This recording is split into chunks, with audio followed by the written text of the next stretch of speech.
All right, so I've just kind of been shut down in survival mode for the past like week.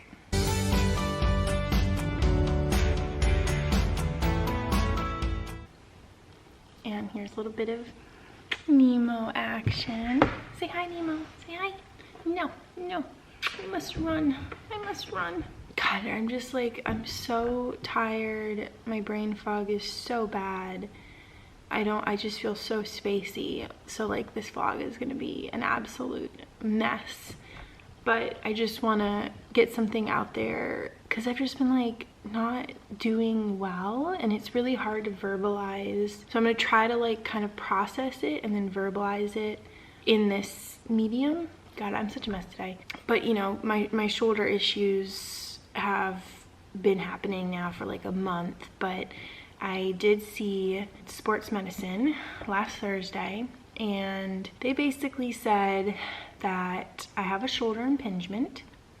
So I was definitely diagnosed with that, and they sent me off to physical therapy. So I'm going for my first physical therapy appointment today, which I am not enthused about because I just like don't have the energy to, let me put it this way.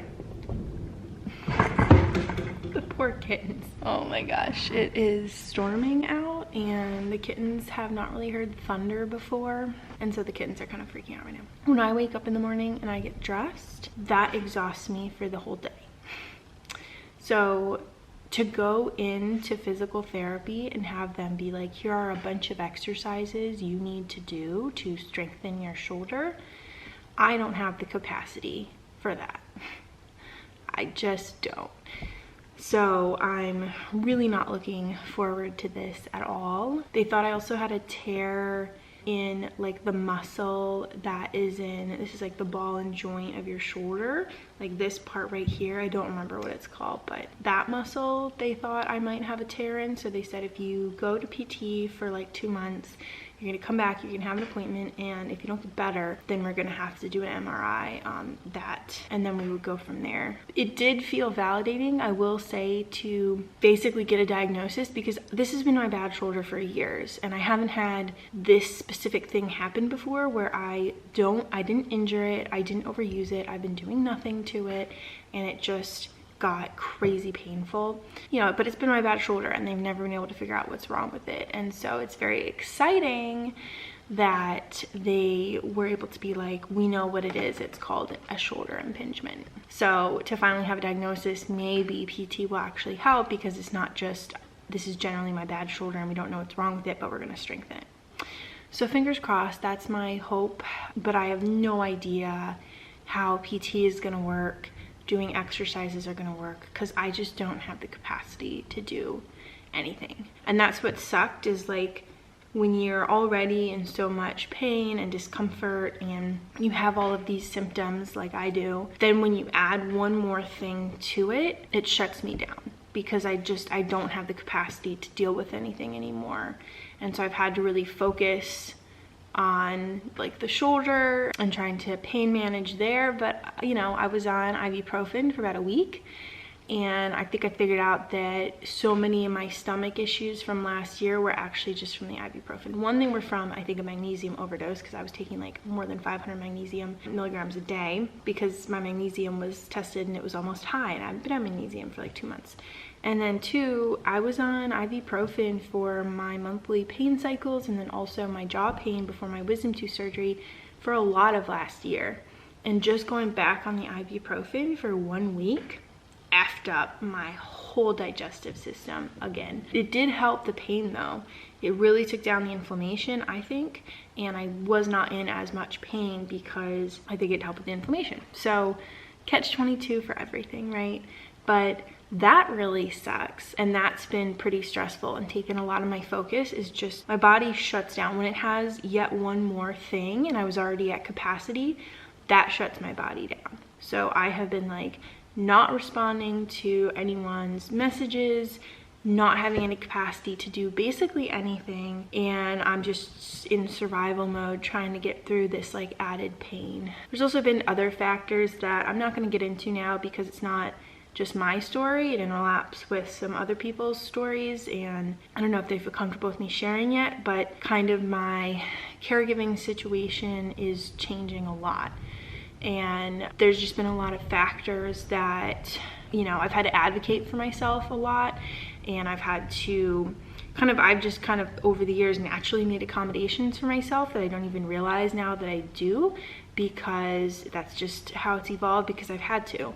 And so now it's really stressful, my whole caregiving situation, because I'm really having to advocate for myself and kind of say, like, these are my needs, and think about all my needs that I've just naturally done for the past several years and just naturally had to accommodate. And so that whole situation is like so incredibly stressful right now. So it's just, you know, it's the added pain, it's the added stress of my caregiving situation and like all of what's going on there. There's just a lot of life factors right now that are not stable. And so when my health continues to be unstable, that just messes up everything, because other areas of my life are very unstable as well. It feels like the only stable thing really are my cats. They are just my whole world. Like, truly, they are my emotional support animals. They're also my children. Like, I am obsessed with them because they're one of the only positive things in my life right now to focus on that, you know, isn't stressful and brings me joy, basically. And so there's just so many things going on. I just feel really overwhelmed. And so my body basically just shuts down. It already didn't have enough energy to do, you know, to do daily tasks, to go to all these doctor's appointments. Like I had, you know, each week I'm having about 2 doctor's appointments. Now it's gonna go up a lot because I'm gonna have PT like 1 to 3 times a week. And so that's incredibly stressful. I just don't have it in me to do that. And so it's just all incredibly overwhelming. And I am basically just in survival mode, and things like responding to people's messages or emails, which would have brought me, you know, joy if I have energy, at this point are just added stressors because I just don't have the capacity to respond to anyone. So not gonna lie, I literally don't get notifications from Facebook, which I haven't actually for months. I don't get notifications right now from Instagram. I turned that off. So I'm basically just getting texts, but not really responding to a lot of them. So it's just so hard, because then it becomes isolating, because I don't have the capacity, I don't have the energy, I don't have the brain power to respond to messages, because then it becomes stressful. It's like I have to give people context for what headspace I'm in to have a conversation, which is not a good headspace. You know, I'm not in like a good place, and I would need to explain, like, look, these are all the things that are going on in my life. And it's hard to just have a regular conversation through text with people if you don't give them that context of the sucky things that are going on. And that's why I'm in a mood. And I don't want to be in a mood or negatively affect other people with conversations. So there's just so many reasons, and I guess I'm just trying to explain how that shutdown happens. And I'm sure a lot of people who have like anxiety or depression or yada yada yada, they probably also feel this as well, because it's so much effort, and it just becomes to a point where it's like I just need to focus on keeping myself alive, on keeping myself in survival mode. Like, I am literally just surviving at this point. And if I hadn't made a commitment to this vlog channel when I started and have not missed a single upload in, I don't know, like 3 or 4 years, I probably wouldn't even be uploading. But I feel like this is also the way for me to, you know, update friends, for me to tell people what is going on in my life, almost a processing technique as well for myself, and like a therapy. All these things I've said a lot before, but it's an outlet too. And it's also a way for me to try to connect to other people. And if other people are feeling this, try to let them know that they're not alone, because like I said, it's very isolating. Sorry, I'm going like this a lot on my table. I don't know if you can hear all of that, but it helps me think, I guess. But yeah, it's so isolating, because when you have these shutdowns, when you get so overwhelmed, you're in survival mode and you can't respond to people, you're not a reliable friend. And friendship is a lot of give or take. And so, you know, when you are not a reliable friend, when I'm not a reliable friend because I can't respond because I am literally just trying to survive, that's tough to keep up relationships. And so the whole thing is just very isolating and tough.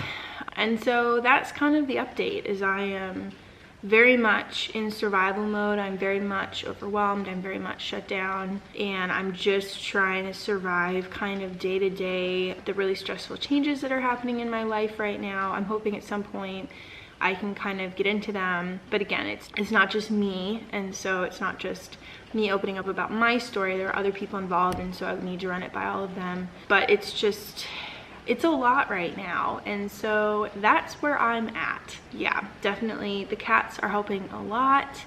They are just so freaking cute, and Wink has started coming up on multiple decks now. I'm so proud of him. He's such a brave little boy, and he just wants attention. He just wants love, but he's also very easily spooked. So any loud noise of anything, he'll just like run and freak out. But we have been playing with a laser pointer, and he is the freaking cutest little boy ever. I've never seen him really play before, but I got this laser pointer out, and so every night he really wants to play. He will go like deck to deck looking for where I am in the house to show his face, because he wants to play. Because we only feed him in one spot, so he's not looking for food in multiple spots. He really just wants either attention. It's been pretty cold, so what I've been doing is I've been bringing him onto my lap when he lets me, and then I'll kind of go like this on his paws to try to get him warm. He doesn't like me touching his paws, but I'll go like this all over his body, like really aggressively, to try to warm him up. If it's raining, I will literally take a beach towel and I'll go like that to try to get all the dampness off of him. So he has a pretty cushy life, and he has his tote house out there, and so he gets to sleep in an insulated environment at night. So yeah, that's been really fun to kind of focus on. But anyway, I think I'm gonna keep it short today, because now I have to go edit this. I still have PT today, and when I have multiple things in a day, I pay for that the next day. So anyway, that's my story. That's the update. It's so hard to even formulate thoughts right now, and so I understand this is kind of word vomit, and it's not maybe entirely helpful, but that's just where I'm at. I can't physically pretend to be different. This is just where I am, and I have to show up how I am. So anyway, thank you for being here on this journey with me. Definitely let me know if you've ever experienced anything like this and kind of what got you through. For me, it's just trying to distract myself so I don't spiral. Yeah, that's kind of where we're at. So anyway, I will talk to you all next week after I have my first PT appointment, and probably a bunch more between now and then, and I will let you know how that goes. Hopefully I have the energy to do it, and if I don't, I'll have to force myself to have the energy, which will put me back into the fight or flight, which is a whole other stressor on my body. So not looking forward to that, but that's life. All right, bye everyone.